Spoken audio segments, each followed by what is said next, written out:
Hello students, আশা করি তোমরা ভালো আছো। আমি ভালো আছি। আমি তোমাদের ডাইয়া ম্যাম। চলে এলাম তোমাদের 5th সেমিস্টার মেজর বেঙ্গলি আরো একটি নতুন ক্লাস নিয়ে তোমাদের সামনে। তোমাদের মেজর বেঙ্গলি কোর্স 12 থেকে তোমাদের সংস্কৃত সাহিত্যের ইতিহাস রয়েছে।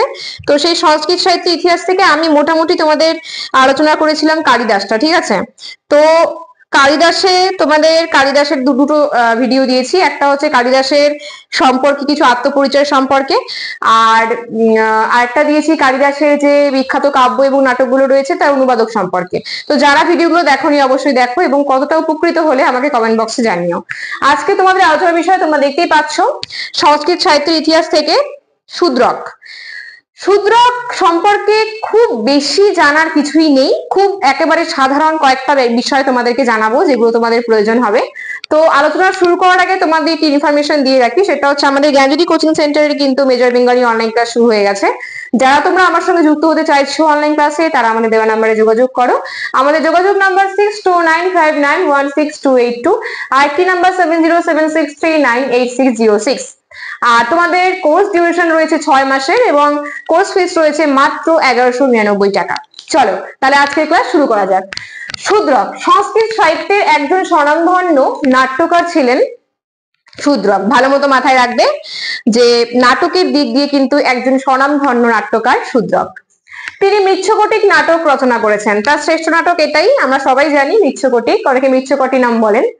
এই নাটকের প্রস্তাবনায় যে আত্মপরিচয় ব্যক্ত হয়েছে তা অতিরঞ্জন দোষে দুষ্ট, ঠিক আছে? তার মানে মৃচ্ছকটিক নাটকে একেবারে প্রস্তাবনায় যে আত্মপরিচয় দেওয়া হয়েছে সেটা কিন্তু অনেকেই অতিরঞ্জন দোষে দুষ্ট বলেছেন, মানে কিছু দোষ রয়েছে। মৃচ্ছকটিক নাটকের উপজীব্য যে বিষয়টা রয়েছে, মানে যে প্লটটি রয়েছে আর কি, এই নাটকের প্লট হচ্ছে একজন দরিদ্র ব্রাহ্মণ চারুদত্ত এবং সেই গণিকা বসন্ত সেনের যে প্রণয়, এটাই হচ্ছে মৃচ্ছকটিক নাটকের উপজীব্য বিষয়। এই নাটকের টোটাল যে অঙ্ক রয়েছে 10টা অঙ্কের মধ্যে একেবারে যে প্রথম অঙ্ক আছে, সেই প্রথম অঙ্কের তৃতীয় ও চতুর্থ পালাতে শূদ্রক মানে অর্থাৎ আমাদের যে নাট্যকার রয়েছে তার আত্মপরিচয় নিয়ে কিন্তু আমরা অনেক কিছু জানতে পারি। অর্থাৎ আত্মপরিচয় তার দেওয়া রয়েছে প্রথম অঙ্কের তৃতীয় ও চতুর্থ পালাতে। এই নাটকের যে দশম পালা অর্থাৎ শেষ পালা রয়েছে তার নাম হচ্ছে সংহার।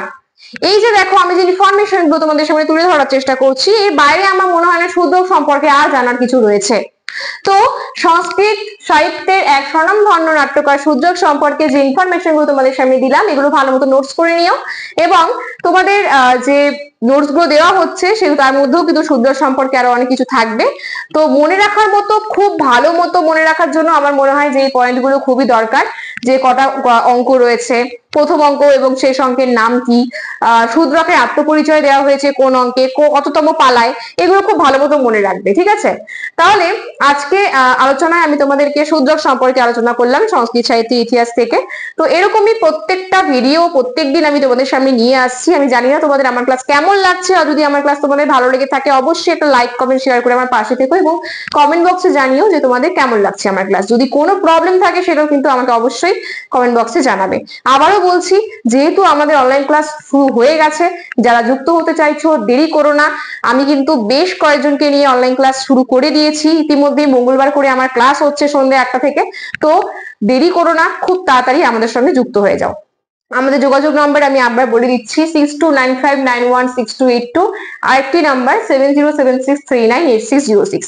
তাহলে আজকের ক্লাস এত পর্যন্তই। দেখা হচ্ছে নেক্সট ক্লাসে আরো একটি নতুন ভিডিও নিয়ে। সুস্থ থাকো, ভালো থাকো, আমাদের চ্যানেলকে ভালোবেসে আমাদের সাথে থাকো। ধন্যবাদ।